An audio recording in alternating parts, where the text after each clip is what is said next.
का टॉपिक चालू करते हैं। आज के टॉपिक का नाम है functions. Now let us understand what are function. किसी भी पर्टिकुलर पीस ऑफ कोड को नाम से रिफर करना is nothing but function. I repeat my self. किसी भी पर्टिकुलर पीस ऑफ कोड को, जो भी पीस ऑफ कोड आप लिख रहे हैं अपने कंपाइलर में, उसको किसी नाम से रिफर करना is nothing but function. For example, एक मैंने कोड लिखा हुआ है यहाँ पे जो कि क्या कर रहा है, दो नंबर्स को सम कर रहा है। ठीक है, उसको मैंने क्या नाम दे दिया, ऐड नाम का एक नाम दे दिया। This is nothing but a function, जो कि एक पर्टिकुलर ऑपरेशन परफॉर्म कर रहा है और जिसको मैंने एक नाम दे दिया। This is nothing but a function. और एक पीस ऑफ कोड है मेरे पास जो कि क्या कर रहा है, दो नंबर्स को लेके उन दोनों को माइनस कर रहे हैं। इन दोनों को क्या नाम दे दिया मैंने, सब। ये बोला क्या, पर सुनाई दिया मुझे। हाँ।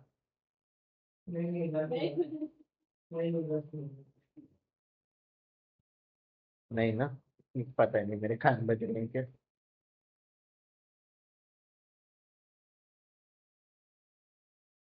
यस। यहाँ पे एक पर्टिकुलर पीस ऑफ कोड है जो कि दो नंबर्स को क्या कर रहा है, माइनस कर रहा है। उसको मैंने क्या नाम दे दिया, SUB, मतलब सब्ट्रैक्ट। तो क्या हो गया ये, एक पर्टिकुलर फंक्शन हो गया। एक पर्टिकुलर पीस ऑफ कोड को मैंने किसी नाम से रिफर कर दिया तो वो क्या बन गया, एक फंक्शन बन गया।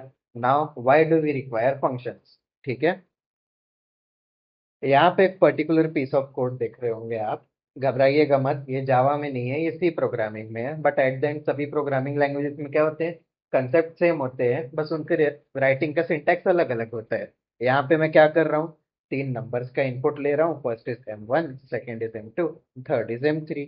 ठीक है, तीन नंबर्स है मेरे पास जिनका इनपुट मैंने ले लिया एज M1 M2 M3 और उनके अंदर वैल्यूज पुट कर दी, 60 60 एंड 100। इसके बाद मैं क्या कर रहा हूँ, एवरेज कैलकुलेट कर रहा हूँ तीनों का। तो उसके लिए मैंने क्या किया, एक वेरिएबल क्रिएट किया एवरेज नाम का, और उसको किससे ये कर दिया मैंने, उसका रिटर्न टाइप क्या बना दिया, फ्लोट। यस। इसके अंदर मैं क्या कर रहा हूँ, M1 M2 M3 को पहले सम कर रहा हूँ और उसके बाद उसको 3 से डिवाइड कर रहा हूँ।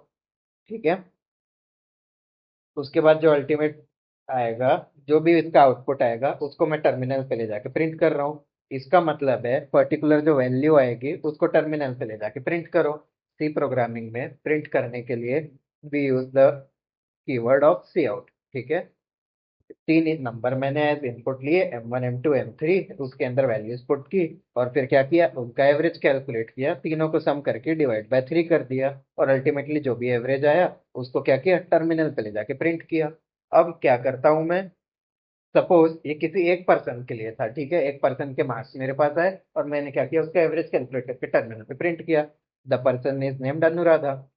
अब मेरे पास क्या हुआ, तन्वी नाम की लड़की का इनपुट आया, उसके 3 मार्क्स आए, 80 90 एंड 100। मैं अगेन क्या कर रहा हूँ, एवरेज नाम के वेरिएबल के अंदर अगेन M1 M2 M3 को सम कर रहा हूँ, उसको डिवाइड बाय 3 कर रहा हूँ। फिर जो कुछ भी आंसर आएगा उसको टर्मिनल पे ले जाके प्रिंट कर रहा हूँ। अगेन मेरे पास तीन सेट ऑफ इनपुट्स आए, फॉर किसके लिए, दिया नाम की लड़की के लिए। क्या तीन इनपुट्स है, marks 1 marks 2 and marks 3। Again मैं एवरेज कैलकुलेट कर रहा हूँ, उसको डिवाइड कर रहा हूँ 3 से, और क्या कर रहा हूँ, टर्मिनल पे ले जाके प्रिंट कर रहा हूँ। कैन यू सी, एक ही लॉजिक को क्या कर रहा हूँ मैं, बार बार अपने कोड में रिपीट कर रहा हूँ और उसको प्रिंट कर रहा हूँ ले जाके।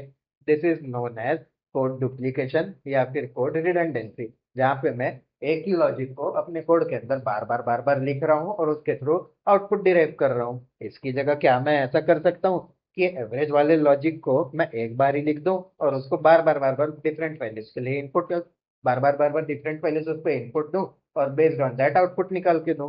That is nothing but function. ठीक है, यहाँ पे मैंने क्या किया, एक फंक्शन क्रिएट किया है जिसका क्या नाम है, एवरेज ऑफ स्टूडेंट। इस पर्टिकुलर पीस ऑफ कोड को मैं किस नाम से बुला रहा हूँ, एवरेज ऑफ स्टूडेंट के नाम से, है ना। इसका सिंटेक्स क्या होता है हम आगे चल के देखेंगे, अभी के लिए please just let, I will let you know this, कि ये एवरेज ऑफ स्टूडेंट नाम का फंक्शन है जो कि ये पर्टिकुलर पीस ऑफ कोड को होल्ड करके रख रहा है। इस पर्टिकुलर पीस ऑफ कोड का क्या नाम है, एवरेज ऑफ स्टूडेंट। ये एवरेज ऑफ स्टूडेंट क्या कर रहा है, तीन इनपुट्स ले रहा है अपने अंदर और उन तीनों का सम करके डिवाइड बाय 3 करके रिजल्ट को आउटपुट दे रहा है। ठीक है, ये पर्टिकुलर पीस ऑफ कोड को मैंने क्या किया, यूनिवर्सल बना दिया। अब इसमें मैं n नंबर ऑफ इनपुट पास कर सकता हूँ और उसके बेस पे आउटपुट डिराइव कर सकता हूँ। कैन यू सी, अब मेरा कोड कितना easy to see and clear हो गया और कितना डुप्लीकेशन बच गया। अब मैं क्या कर रहा हूँ, एवरेज वन की जगह सीधा सीधा एवरेज ऑफ स्टूडेंट नाम के फंक्शन को कॉल कर रहा हूँ। एवरेज ऑफ स्टूडेंट के अंदर कौन सा लॉजिक है, तीन नंबर्स का जो इनपुट आएगा उन सबको सम करो, डिवाइड बाय थ्री करो और रिटर्न करो रिजल्ट को। पहले सेट ऑफ इनपुट्स के लिए मैंने क्या किया, एवरेज ऑफ स्टूडेंट नाम का फंक्शन कॉल किया। सेकेंड सेट ऑफ इनपुट्स के लिए अगेन मैंने ये फंक्शन को कॉल किया। And again for third set of inputs मैं क्या कर रहा हूँ, इस पर्टिकुलर फंक्शन को कॉल कर रहा हूँ। अब जो भी आंसर आएगा उसको क्या कर रहा हूँ, प्रिंट कर रहा हूँ टर्मिनल पे। तो क्या बच गया, मेरा कोड लिखने की मेहनत बच गई, कोड डुप्लीकेशन बच गया, या फिर कोड रिडंडेंसी बच गई। मैं एक लॉजिक को पर्टिकुलर नाम से रिफर कर रहा हूँ और नाम से रिफर करने के बाद मैं उसको for different input parameters bar bar call कर रहा हूँ। This is nothing but writing functions. ठीक है। Functions are reusable block of code designed to perform a specific task। जितने भी बार मैं इस पर्टिकुलर फंक्शन को कॉल करूंगा, कॉल करना मतलब उसको पर्टिकुलर एग्जीक्यूट करूंगा, क्या होगा, मेरे कोड का फ्लो यही रहेगा। जैसे ही मैं इसको फर्स्ट टाइम के लिए कॉल करूंगा, जो भी इनपुट वैल्यूज आएंगी मेरे पास, सबसे पहले वो सम होंगी, फिर वो डिवाइड बाय थ्री होंगी और अल्टीमेटली उसका रिजल्ट टर्मिनल पे जाके प्रिंट होगा, है ना। अगर मैंने इस पर्टिकुलर फंक्शन को दूसरी बार कॉल किया है तो क्या होगा, जस्ट मेरे नंबर ऑफ इनपुट्स बदल गए, मेरे इनपुट्स की वैल्यू बदल गई, है ना। इनपुट्स की वैल्यू बदलने के बाद क्या हो रहा है, अगेन रिजल्ट के अंदर वो सारे के सारे नंबर सम हो रहे हैं, साथ ही साथ उसको थ्री से डिवाइड करने के बाद मैं उसको टर्मिनल पे ले जाके प्रिंट कर रहा हूँ। इससे और एक बेनिफिट है, सपोज अगर मेरा एवरेज फाइंडिंग का लॉजिक आगे चल के बदलता है या फिर मेरे पास ज्यादा नंबर ऑफ इनपुट्स आ रहे हैं, तो इस पर्टिकुलर पीस ऑफ कोड में क्या करूंगा मैं, हर एक लाइन पे मुझे चेंज करना पड़ेगा। अगर मेरे पास एक ऐसा कोड है जिसमें फंक्शन अवेलेबल नहीं है और सपोज मेरे पास और एक वेरिएबल आ गया इंटेम4 नाम का, इसके अंदर और एक वैल्यू स्टोर्ड है 100 के बाद सपोज 120, अब मुझे क्या करना पड़ेगा, हर एक एवरेज कैलकुलेशन में जाके नंबर ऑफ इनपुट को बढ़ाना पड़ेगा, डिवाइड बाय 4 करना पड़ेगा। तो फंक्शन के थ्रू अब मैं क्या कर रहा हूँ, इस पर्टिकुलर लॉजिक को मैंने एक जगह डिफाइन कर दिया, तो अब मुझे एडिट भी कितने बार करना पड़ेगा, सिर्फ एक बार करना पड़ेगा, मुझे बार बार हर एक लाइन पे एडिट करना पड़ेगा क्या, the answer is no. Yes. अगर सपोज इस पर्टिकुलर फंक्शन में मेरे नंबर ऑफ इनपुट्स इंक्रीज हो गए, तो यहाँ सिंपली मैं क्या करूंगा, एक नया वेरिएबल डिफाइन करूंगा इंट M4 नाम का, और यहाँ पे M1 M2 M3 के साथ M4 भी पास कर दूंगा, साथ ही साथ क्या करूंगा, इसको डिवाइड बाय 4 कर दूंगा। जो भी रिजल्ट आएगा उसको अल्टीमेटली क्या करूंगा, टर्मिनल पे ले जाके प्रिंट करूंगा। मेरी मेहनत कितनी बार बच गई, सपोज मेरे पास ये एवरेज का कोड 10 बार लिखा होता मेरे इस मोनोलिथिक कोड में, व्हाट इज मोनोलिथिक कोड आगे चल के एक्सप्लेन करूंगा मैं, तो मुझे क्या करना पड़ता, 10 अलग अलग लाइन में जाके उसको एडिट करना पड़ता। अब मुझे कितने बार करना पड़ रहा है इसको एडिट, एक ही बार एडिट कर रहा हूँ और उसको मल्टीपल टाइम्स कॉल कर रहा हूँ for different number of input values. ठीक है। यस। ठीक है। नाउ फंक्शंस कहाँ पे क्रिएट हुए, फंक्शंस की हिस्ट्री क्या है, सबसे पहले हम ये देखते हैं। अर्लियर जब स्टार्टिंग स्टार्टिंग में कंप्यूटर्स आने चालू हुए थे, जब प्रोग्रामिंग लैंग्वेजेस इन्वेंट हुए थे, तब उसको आर्ट की तरह कंसिडर किया जाता था। आर्ट में क्या होता है, एक पर्टिकुलर कैनवास गिवन होता है मेरे पास और उसमें एक पेंटर क्या करता है, पेंट करता है। स्टार्टिंग में जो भी एप्लीकेशन बनते थे वो इतने कॉम्प्लेक्स नहीं हुआ करते थे, अगर हम देखेंगे जितने आज एप्लीकेशन कॉम्प्लेक्स होते हैं, सच इंस्टाग्राम, लिंक्डइन, ऐसे सारे एप्लीकेशन क्या थे, अर्लियर जमाने में प्रेजेंट नहीं थे। वहां पे कुछ बेसिक से एप्लीकेशन प्रेजेंट थे और उनको सिर्फ एक ही डेवलपर मैनेज करता था। That's why I said you कि programming was like an art back then. एक कैनवास है मेरे पास जिसपे कोई एक पेंटर पेंट करते जा रहा है। In the same way programming में कोई एक पर्टिकुलर प्रोग्राम को कोई एक ही डेवलपर मेंटेन करके रखता था, and that style was known as monolithic style, जहाँ पे एक डेवलपर एक ही फाइल के अंदर अपने सारे कोड को लिख के रखता था, उसको मैनेज करता था। ठीक है। अ पर्टिकुलर प्रोग्राम जो कि एक पर्टिकुलर सिंगल फाइल में क्रिएट होता है उसको कहा जाता है मोनोलिथिक प्रोग्राम, और ऐसी स्टाइल ऑफ प्रोग्रामिंग को क्या कहा जाता है, मोनोलिथिक स्टाइल ऑफ प्रोग्रामिंग, जहाँ पे सारे के सारे इंस्ट्रक्शन, सारे के सारे फंक्शन किसी एक फाइल में प्रेजेंट हो, ऐसे स्टाइल ऑफ प्रोग्रामिंग को कहा जाता है मोनोलिथिक स्टाइल ऑफ प्रोग्रामिंग। ठीक है।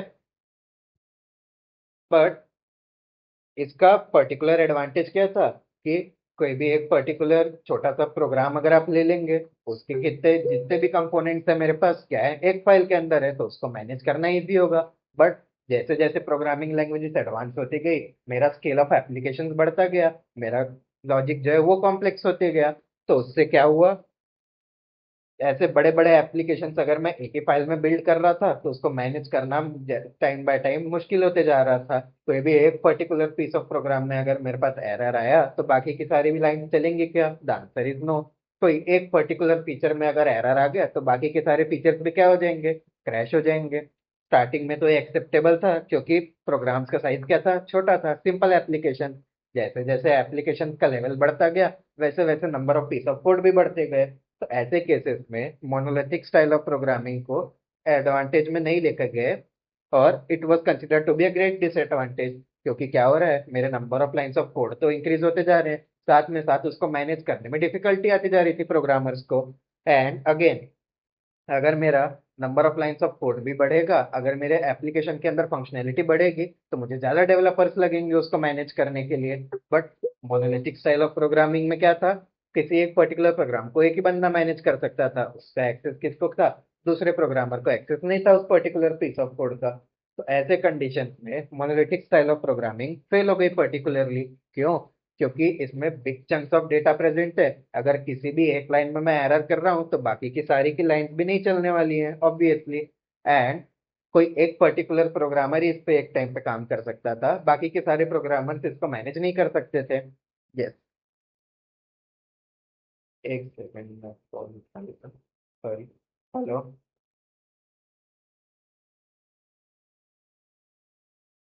मी 7 वाजतापर्यंत येतो.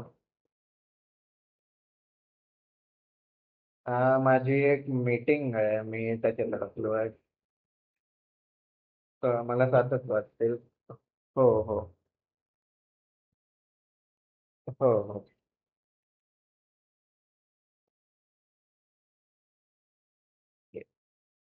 मोनोलिथिक स्टाइल ऑफ प्रोग्रामिंग आपने भी अभी तक पढ़ी होगी, जैसे आपने कैलकुलेटर का एक एप्लीकेशन बनाया होगा ड्यूरिंग ऑपरेटर्स, है ना? कैलकुलेटर का एप्लीकेशन क्या था? एक फाइल में ये था, है ना? उसको आप इजीली मैनेज कर सकते थे। बट लार्ज स्केल एप्लीकेशन जैसे इंस्टाग्राम होते हैं, उसमें मल्टीपल मॉड्यूल्स प्रेजेंट होते हैं। रील्स नाम का एक मॉड्यूल ले लो, मैसेजिंग नाम का एक मॉड्यूल ले लो, फॉलोअर्स फॉलोइंग वाला एक मॉड्यूल ले लो। क्या ये एक चंक ऑफ कोड में मैनेज हो सकते हैं? क्या ये किसी एक डेवलपर से मैनेज हो सकते हैं? The answer is no. And अगर मेरे एक किसी एक पर्टिकुलर कोड में भी एरर आ गया तो क्या मेरे बाकी का कोड चलेगा? The answer is no. Suppose मेरे रील्स नाम के कोड में एरर आ गया तो क्या होगा? मेरा मैसेजिंग वाला ऐप भी क्रैश खाएगा। इन द सेम वे मेरा फॉलोअर फॉलोइंग वाला भी ऐप क्रैश खाएगा, just because of one reel वाला प्रोग्राम। सो मोनोलिथिक स्टाइल के बाद और एक स्टाइल ऑफ कोडिंग इंट्रोड्यूस किया गया which is known as modular programming. Modular programming से क्या है, पर्टिकुलर मोनोलिथिक कोड को कंपोनेंट्स के फॉर्म में डिवाइड करना is nothing but modular style of programming. एक एप्लीकेशन जो कि लाइन टू लाइन इंस्ट्रक्शंस को फॉलो कर रहा है, उसको ब्रेक करके उसको मॉड्यूलर स्टाइल में कन्वर्ट करना is the goal of modular style of programming. Modular style of programming का क्या मतलब है? एक पर्टिकुलर पीस ऑफ कोड को लो और उसको अलग अलग फंक्शंस के फॉर्म में डिवाइड करो, अलग अलग कंपोनेंट्स के फॉर्म में डिवाइड करो। सपोज इंस्टाग्राम नाम का एप्लीकेशन है, उसके अंदर एक मेन डैशबोर्ड वाला कंपोनेंट है, साथ ही साथ क्या है, एक रील्स वाला कंपोनेंट है, एक मैसेजिंग वाला कंपोनेंट है ना, एक फॉलोअर्स फॉलोइंग वाला कंपोनेंट है, एक कैमरा वाला कंपोनेंट है, एंड सो ऑन। यहाँ पे किसी एक पर्टिकुलर पीस ऑफ कोड में एरर होने के कारण ये जरूरी नहीं है कि मेरा दूसरा कंपोनेंट ना चले। ठीक है? अगर इसमें एरर है तो इसका ये मतलब नहीं है कि ये मेरा ये वाला कंपोनेंट भी फेल हो जाएगा, which is necessary for large scale applications. ठीक है? किसी भी एक particular monolithic style of program को लेना और उसको कंपोनेंट्स के फॉर्म में ब्रेक करना is known as modular style of programming. और इसको हम कैसे एंश्योर करते हैं? फंक्शंस के थ्रू। ठीक है? यस। और एक स्टाइल ऑफ प्रोग्रामिंग आती है जो कि हम आगे चल के पढ़ेंगे, जिसको बोला जाता है object oriented programming. Object oriented programming मैंने आपको अगर स्टार्टिंग में भी बताया होगा, व्हाट आर ऑब्जेक्ट्स इन जावा। किसी भी रियल लाइफ एंटिटी को लो और उसको किसके बेस पे सेपरेट करो? उसके बिहेवियर के बेस में सेपरेट करो और उसके फंक्शंस के बेस में सेपरेट करो। ठीक है? उसके प्रॉपर्टीज और उसके बिहेवियर को एक फाइल में कंटेन करना is nothing but object oriented programming, जो कि हम आगे चल के पढ़ेंगे। अभी तक आपने 3 टाइप की प्रोग्रामिंग पढ़ ली। First one is monolithic code, जहाँ पे सारे के सारे ऐप का सारा लॉजिक कहाँ पे प्रेजेंट होगा, एक सिंगल फाइल में प्रेजेंट होगा, है ना। और अगर मेरे इंस्ट्रक्शन वन पे कोई एरर आ गया तो मेरे बाकी की इंस्ट्रक्शंस चलेंगे क्या? The answer is no.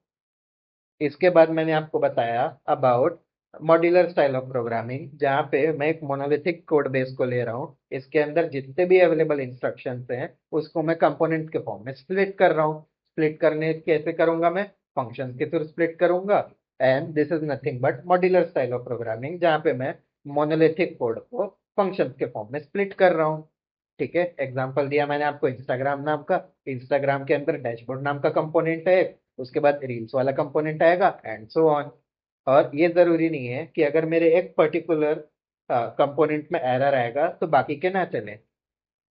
अगर एक पर्टिकुलर कंपोनेंट में एरर आएगा तो बाकी के कंपोनेंट भी ऐसे कंडीशन में चलने चाहिए। ये कौन इंश्योर करता है? Modular style of programming. ठीक है, यहाँ पे एक मोनोलिथिक प्रोग्राम का एग्जांपल है, जहाँ पे एक सबसे पहले कोड गिवन है। ये जावा वाला कोड है, ये आपको समझ में आना ही चाहिए। ठीक है, यहाँ पे सबसे पहले एक पीस ऑफ कोड है जो कि क्या कैलकुलेट कर रहा है, एक नंबर को रिवर्स करके दे रहा है। 1 2 3 को क्या बना देगा? 3 2 1। और इसका लॉजिक कहाँ पे गिवन है? इस पर्टिकुलर लाइन में गिवन है। इस पर्टिकुलर लाइन में इसका रिवर्स कैलकुलेट हो रहा है और अल्टीमेटली वो क्या हो रहा है? टर्मिनल पे जाके प्रिंट हो रहा है। अगेन यहाँ पे और एक कोड है जो कि क्या कर रहा है, मेरा नंबर इवन है कि ऑड है ये चेक कर रहा है। अगर वो 2 से डिवाइड होने पे जीरो रिमाइंडर थ्रो करेगा then it is even number, नहीं तो फिर it is an odd number. यहाँ पे और एक पीस ऑफ कोड अवेलेबल है मेरे पास जो कि पैलिंड्रोम चेक कर रहा है, क्या मेरा नंबर आगे से भी सेम है और पीछे से भी सेम है, ये चेक कर रहा है ना। और अल्टीमेटली क्या कर रहा है कि अगर ये लॉजिक का आंसर इक्वल्स टू टेम्पररी आता है तो इट इज अ पैलिंड्रोम, नहीं तो वो पैलिंड्रोम नहीं है ना। अगेन मेरे पास और एक पीस ऑफ कोड है जहाँ पे मैं सम ऑफ डिजिट्स कैलकुलेट कर रहा हूँ, कितने डिजिट्स अवेलेबल है? 9 8 7, है ना। इसका सम क्या आने वाला है मेरे पास? 9 8 17 17 7 24। ये कैलकुलेट कर रहा है कि इस पर्टिकुलर डिजिट्स का सम क्या है। अगेन और एक पीस ऑफ कोड अवेलेबल है मेरे पास जो कि क्या कैलकुलेट कर रहा है? Factorial of a number. Again एक पीस ऑफ कोड है मेरे पास जो कि क्या चेक कर रहा है? अगेन वो रिवर्स चेक कर रहा है किसी भी नंबर का। कैन यू सी इस पर्टिकुलर पीस ऑफ कोड का और इस पर्टिकुलर पीस ऑफ कोड का लॉजिक और इक्वल टू ईच अदर है, सेम लॉजिक पे ये लोग बिल्ड हुए हैं। ठीक है, this is not nothing but code redundancy, जहाँ पे मैं एक ही लॉजिक को एक ही फाइल के अंदर मल्टीपल टाइम्स लिखूंगा, that is known as code duplication या फिर code redundancy. Can you see कि एक ही पर्टिकुलर लॉजिक इस पर्टिकुलर पीस ऑफ कोड में कितने बार रिपीट हुआ है? 2 बार रिपीट हुआ है। अगेन एक ही लॉजिक इस पर्टिकुलर पीस ऑफ कोड में फिर से 2 बार रिपीट हुआ है and so on. This is nothing but example of a monolithic code, जहाँ पे एक ही लॉजिक को मैं बार बार लिख रहा हूँ और सारी की सारी कहाँ चीजें कहाँ प्रेजेंट है? एक ही फाइल के अंदर प्रेजेंट है। ठीक है, जब एक ही पर्टिकुलर ऑपरेशन को मुझे N number of times call करना है for different number of parameters, तो मैं क्या करूंगा? फंक्शंस का यूज करूंगा। फंक्शंस का मैंने आपको डेफिनेशन बताया, किसी भी पीस ऑफ कोड को क्या करो? नाम से रिफर करो, और जितने भी बार ये कैलकुलेट होगा मैं अलग अलग वैल्यूज कॉल कर सकता हूँ। This is nothing but functions.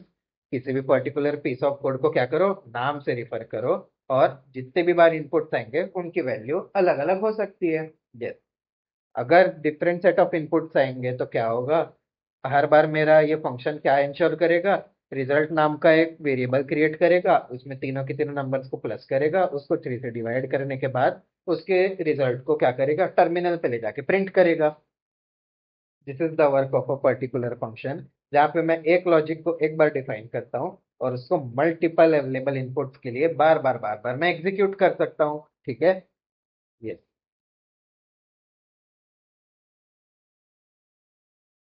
Function को आप एक मशीन की तरह मानिए जो कि क्या करेगा? इनपुट लेगा, कुछ ऑपरेशन परफॉर्म करेगा और अल्टीमेटली आउटपुट जनरेट करके देगा। फंक्शन एक ऐसी मशीन है, एक ऐसा पीस ऑफ कोड है, एक ऐसा मैथमेटिकल कैलकुलेशन है आप बोल सकते हैं, जो कि यूजर से क्या लेगा? एक इनपुट लेगा, इसके बेस पे क्या करेगा? कुछ मैथमेटिकल ऑपरेशन परफॉर्म करेगा और उसको क्या करेगा? आउटपुट यूजर को रिटर्न करके देगा। है ना। क्या नेसेसरी है मेरे पास, एक पर्टिकुलर इनपुट वैल्यू नेसेसरी है और उसके अंदर का लॉजिक नेसेसरी है। और अल्टीमेटली क्या करूंगा मैं, उसका आउटपुट क्या करूंगा, टर्मिनल पे ले जाके प्रिंट करूंगा या फिर किसी और फाइल में ले जाके स्टोर करूंगा। ठीक है। फंक्शन एक ऐसा पीस ऑफ कोड है, एक ऐसा मैथमेटिकल कैलकुलेशन है जो कि यूजर से इनपुट लेता है, उसके बेस पे उस पे कुछ ऑपरेशंस परफॉर्म करता है और अल्टीमेटली क्या करता है, आउटपुट यूजर को ले जाके वापस देता है। और जितने भी इनपुट वैल्यूज आएगी मेरे पास, उसके अंदर जो भी मैथमेटिकल ऑपरेशन परफॉर्म होंगे उनका लॉजिक ऑलवेज सेम रहेगा। For example, average of student के अंदर 3 वैल्यूज आ रही हैं, कितने भी बार जितनी भी वैल्यू हो जाए उनका लॉजिक सेम रहेगा। तीनों वैल्यूज को लो, सम करो, उसको 3 से डिवाइड करो और अल्टीमेटली उसको टर्मिनल पे ले जाके प्रिंट करो। अगर इस पर्टिकुलर मशीन में मुझे इनपुट पास करने हैं तो मुझे क्या करना पड़ेगा, सबसे पहले मुझे अपने पर्टिकुलर फंक्शन को एक नाम देना पड़ेगा। इस पर्टिकुलर फंक्शन का क्या नाम है, एवरेज ऑफ स्टूडेंट। उसके पहले मुझे ये बताना पड़ेगा कि ये पर्टिकुलर फंक्शन जो है वो अपना रिजल्ट किस फॉर्म में आउटपुट देगा, है ना। किस फॉर्म में आउटपुट देगा ये सबसे पहले मुझे डिफाइन करना पड़ेगा मेरा फंक्शन। सपोज एक फंक्शन है एवरेज ऑफ स्टूडेंट नाम का, उसके वो किस टाइप पे वैल्यू रिटर्न कर रहा है, फ्लोट कैटेगरी में रिटर्न करेगा मेरा डेटा, है ना। अगर मैं यहाँ पे इंटीजर कैटेगरी डिफाइन कर दूंगा तो ये पर्टिकुलर एवरेज ऑफ स्टूडेंट नाम का फंक्शन इंटीजर में वैल्यू रिटर्न करेगा। ठीक है। इसके बाद इसके अंदर मैं 3 इनपुट वैल्यूज डिफाइन करता हूँ, int m1, int m2, int m3। ये क्या है, मेरे इस पर्टिकुलर फंक्शन में जो भी इनपुट्स आएंगे मैं उस राउंड ब्रेसेस के अंदर डिफाइन करूंगा। हर एक फंक्शन को क्या लगता है, एक इनपुट लगता है, उसके बेस पे क्या करता है वो कुछ मैथमेटिकल कैलकुलेशन परफॉर्म करता है और उसके बाद क्या करता है, उसके रिजल्ट को वापस रिटर्न करता है, टर्मिनल पे प्रिंट करता है। इनपुट डिफाइन करने के लिए मैं क्या करूंगा, सबसे पहले उस फंक्शन का रिटर्न टाइप दूंगा, उसके बाद उस पर्टिकुलर फंक्शन को एक नाम दूंगा, उसके बाद राउंड ब्रेसेस में मैं क्या करूंगा, सारे के सारे इनपुट्स डिफाइन करूंगा। ये एक फंक्शन है एवरेज ऑफ स्टूडेंट नाम का, जो कि डेटा रिटर्न कर रहा है किसमें, फ्लोट में रिटर्न कर रहा है, डेसिमल में डेटा रिटर्न करेगा, वापस भेजेगा। और साथ ही साथ क्या कर रहा है वो, 3 वैल्यूज को एज इनपुट ले रहा है। जैसे ही उसने 3 वैल्यूज को इनपुट लिया, उसके बाद मैं क्या कर रहा हूँ, यहाँ पे एक रिजल्ट नाम का वेरिएबल डिक्लेयर कर रहा हूँ जो कि उन 3 वैल्यूज को सम करेगा, उसको 3 से डिवाइड करेगा और अल्टीमेटली जो भी रिटर्न आएगा उसको वापस भेजेगा, मेरे टर्मिनल पे वापस भेजेगा। वापस भेजने के लिए क्या करूंगा मैं, रिटर्न नाम का एक कीवर्ड यूज करूंगा। जो भी कुछ रिजल्ट आया उसको यूजर पे पास वापस रिटर्न करो, वापस भेज दो। एक इनपुट लिया मैंने, उसके बेस पे कुछ मैथमेटिकल कैलकुलेशंस की और अल्टीमेटली यूजर को रिटर्न वापस कर दिया मैंने उसका result.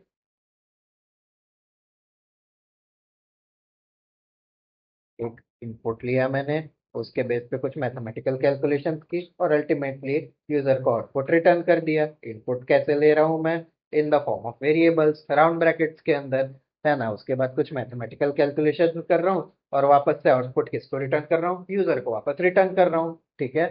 Now let us learn how to write functions in Java. ठीक है। अपेक्षा आपको क्लियर है ये।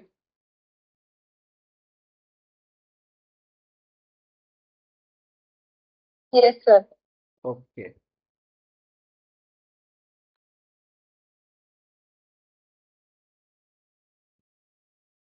जावा में पहले से लिख के रखा है मैंने, हाँ हाँ।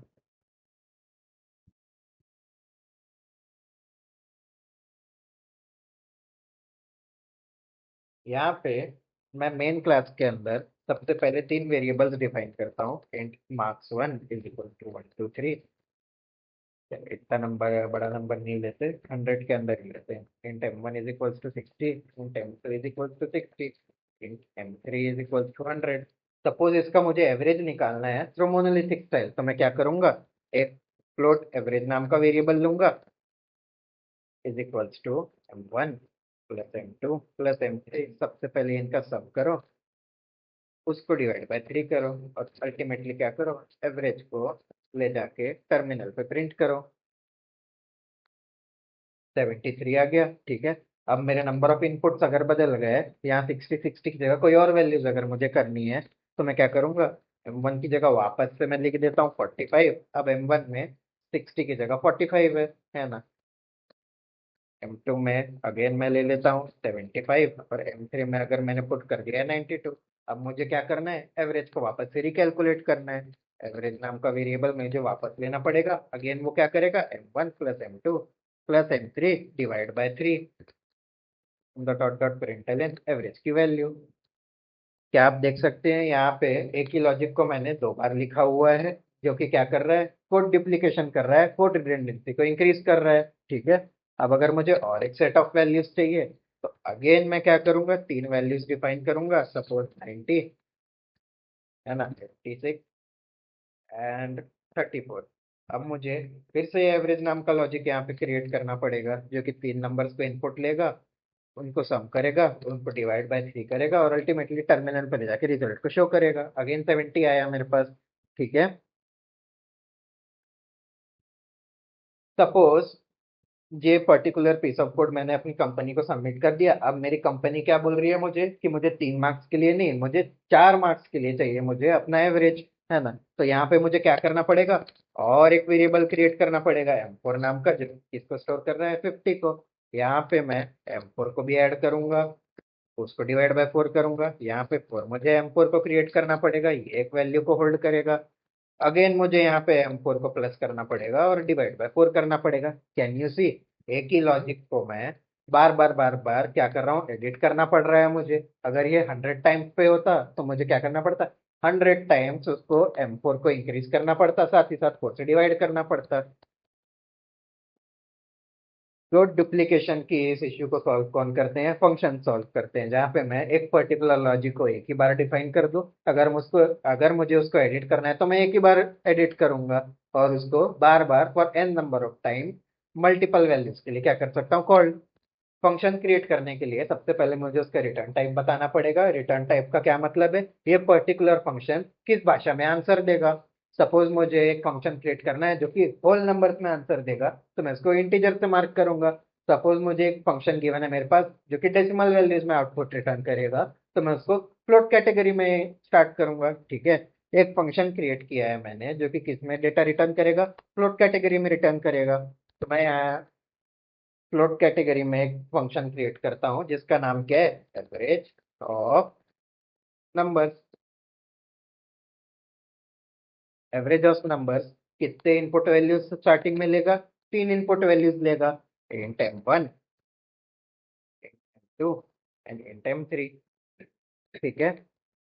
जैसे ही ये तीन नंबर्स का इनपुट मेरे पास आएगा, मैं क्या करूंगा, एक नया एवरेज नाम का वेरिएबल क्रिएट करूंगा, जो तीन तीन नंबर्स को प्लस करेगा और उसको 3 से डिवाइड करेगा।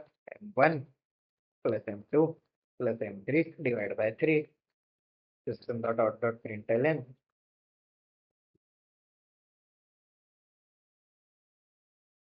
Average of number.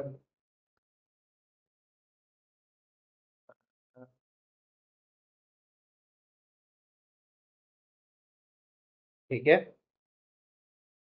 अब यहाँ पे एक पर्टिकुलर एरर दिख रहा होगा आपको। सी, कोई भी पर्टिकुलर फंक्शन जो होता है, फंक्शन को एज अ मशीन कंसिडर करते हैं हम। यूजर से इनपुट लेगा वैल्यूज, उसके बेस पे कोई कैलकुलेशन करेगा और ऑलवेज आंसर को रिटर्न करेगा वापस यूजर को। तो यहाँ पे मैं प्रिंट करने की जगह सिंपली लिख सकता हूँ, रिटर्न एवरेज। एक पर्टिकुलर फंक्शन एक इनपुट लेगा, किस इसका क्या नाम है, एवरेज ऑफ नंबर्स, किसके फॉर्म में आउटपुट जनरेट करेगा, फ्लोट के फॉर्म में। ये एक पर्टिकुलर मैथमेटिकल कैलकुलेशन परफॉर्म कर रहा है और उसके बेस पे उसका आंसर वापस यूजर को रिटर्न कर रहा है। ठीक है। ये, अब अगर मुझे इस पर्टिकुलर फंक्शन को अपने कोड के अंदर कॉल करना है, तो मुझे उसको स्टैटिक कीवर्ड से मार्क करना पड़ेगा। स्टैटिक कीवर्ड मैंने आपको बताया था स्टार्टिंग में। स्टैटिक कीवर्ड का क्या काम है, मेरे इस पर्टिकुलर फंक्शन को क्या करो, जावा वर्चुअल मशीन को एक्सेस करने दो, है ना। इस पर्टिकुलर फंक्शन को अगर मुझे मेरी जावा की मशीन एक्सेस करेगी, तो मैं उसको स्टैटिक कीवर्ड से मार्क कर देता हूँ। अगेन इस पर्टिकुलर फंक्शन को अगर मेरी जावा की वर्चुअल मशीन को दिखाना है मुझे, तो मैं इसको भी क्या करता हूँ, स्टैटिक कीवर्ड से मार्क कर देता हूँ। जावा की वर्चुअल मशीन को दिखाने के लिए इस पर्टिकुलर फंक्शन को मुझे स्टैटिक कीवर्ड से मार्क करना पड़ेगा। This is the basic syntax. ये, अब मैं क्या करता हूँ, इस पर्टिकुलर फंक्शन को कॉल करता हूँ। इस पर्टिकुलर फंक्शन को कॉल करने के लिए सबसे पहले मुझे उसका नाम देना पड़ेगा। सो गया, मुंह धो गया।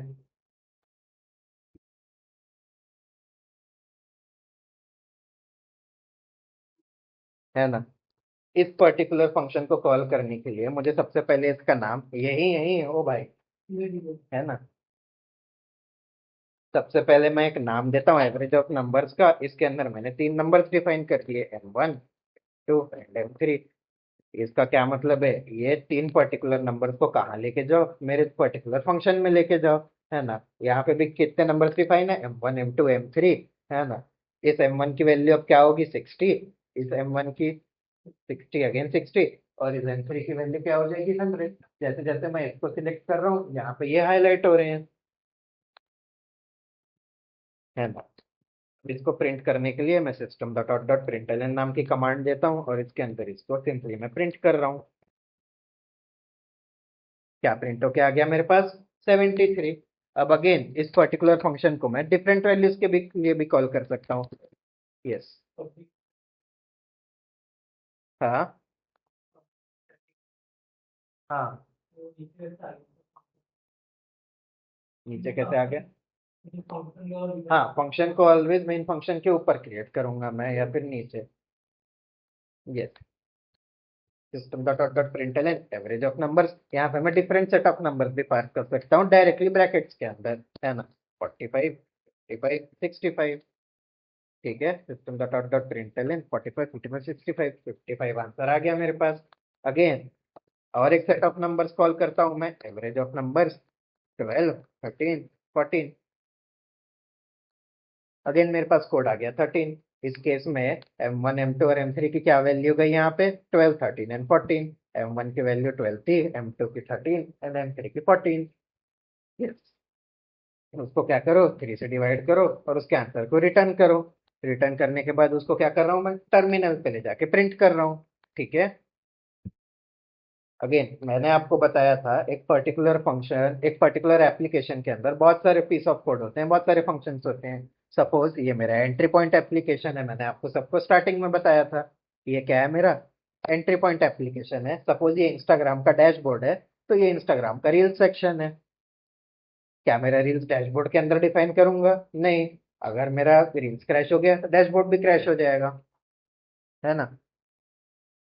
ये आप सपोज कर लीजिए इंस्टाग्राम का डैशबोर्ड वाला सेक्शन है, मतलब मेरा एंट्री पॉइंट है इंस्टाग्राम का, मेरा इंस्टाग्राम कहाँ से चालू होगा, यहाँ से चालू होगा। और ये रील्स वाला सेक्शन है। ठीक है। तो कहाँ डिफाइन करूंगा मैं, हमेशा उस सेक्शन के बाहर डिफाइन करूंगा अपने पर्टिकुलर दूसरे फंक्शन को। ठीक है। Yes. Please try to execute this, और अगर कोई डाउट होगा तो लेट मी नो।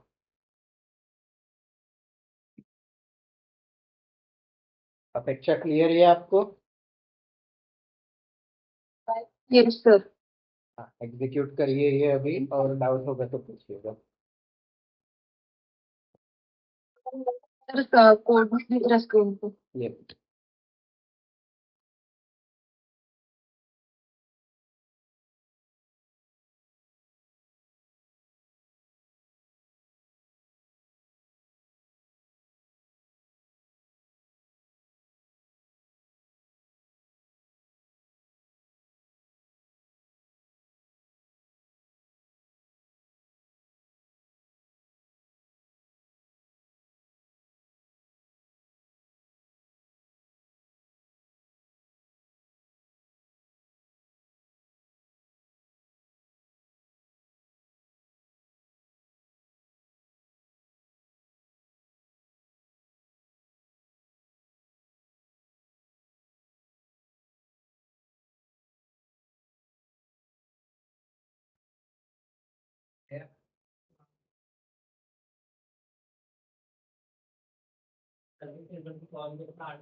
ठीक है ना।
अगर इस पर्टिकुलर पीस ऑफ कोड में अब मेरे पास 3 की जगह 4 इनपुट्स आने वाले हैं, तो मैं क्या करूंगा? सिर्फ और सिर्फ एक जगह पे उसको एडिट करूंगा और मल्टीपल मल्टीपल टाइम्स उसको कॉल कर सकता हूँ for different number of input values. क्या हो रहा है? मेरा उतने बार उसी लॉजिक को बार बार बार बार एडिट करने की मेहनत बच रही है। ठीक है। ये एक जनरल क्वेश्चन आता है कि what is the difference between loops and functions. ठीक है। लूप फंक्शंस में भी क्या कर रहा हूँ, मैं किसी एक लॉजिक को बार बार एग्जीक्यूट कर रहा हूँ। लूप्स में भी क्या होता है, कोई एक लॉजिक बार बार एग्जीक्यूट होता है। तो क्या कोई मुझे बता सकता है ऑब्जर्वेशन के थ्रू कि क्या डिफरेंस है दोनों में? बहुत इजी है, आपकी स्क्रीन में ही है। Very good.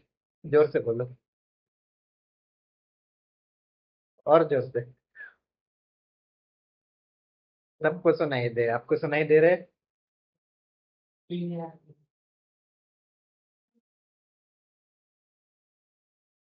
किसी भी एक, हाँ, किसी भी एक पर्टिकुलर लूप को मैं एक बार डिफाइन करने के बाद बार बार चलाता हूँ for same set of values. कितने बार एग्जीक्यूट होगा वो सेम सेट ऑफ वैल्यूज। पर फंक्शंस में क्या होता है, नंबर ऑफ इनपुट वैल्यूज को मैं चेंज कर सकता हूँ अपने फंक्शंस के अंदर। हर एक बार उस फंक्शन को किसी different number of input values के लिए चला सकता हूँ। ठीक है। ये भी आप देखेंगे, एक फंक्शन है स्टैटिक कीवर्ड से मार्क्ड है। मेन उस फंक्शन का नाम है और वो कमांड लाइन आर्गुमेंट से ये कर रहा है, इनपुट ले रहा है यूजर से।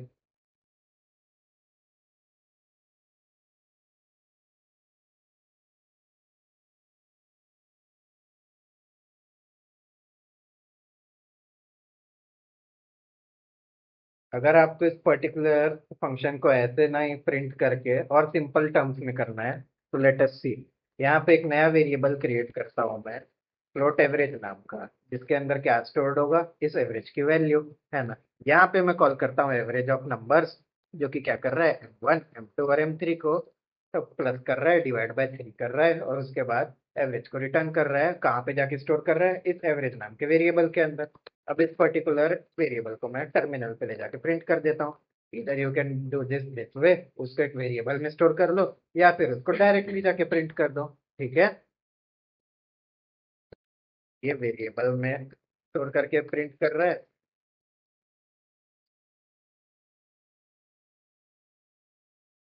और ये क्या कर रहा है, डायरेक्टली टर्मिनल पे प्रिंट कर रहा है।